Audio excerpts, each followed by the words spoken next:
All right, we are back. We've got the ICF walls are all poured. If you remember from the previous videos, we had stacked and poured 10 feet worth of concrete. So that was into the middle of this form right here where you can see the edge of the concrete stop.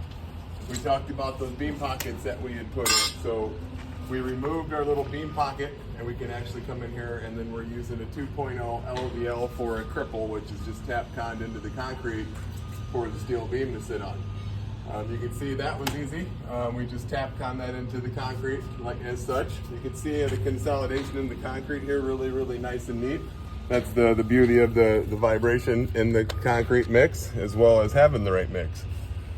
So on the other side then, you'll see we bear onto just a regular wood wall. These do have another layer that go onto it that we are currently waiting for, but you can kind of see how the steel beam sits. Over here is the garage doors that we talked about. Same premise, where we left the 2x12 wood butt in that has the screws into the concrete, and then we fasten the LVLs onto that, sitting on our treated plate at the bottom. So again, you can see kind of the perfect consolidation of the concrete. I think it's really neat. You can see the Tyvek imprint into the concrete as we poured it all. So that had the Tyvek on the wood, which remains on behind this. And so that is how we connect the steel beams into the ICF in this particular model. And in kind of retrospect and talking about these beams and these post systems, in my experience, it's always been best to actually let the concrete come out flush to the foam, and we wouldn't even need these LVLs in the bearing post or any kind of a post.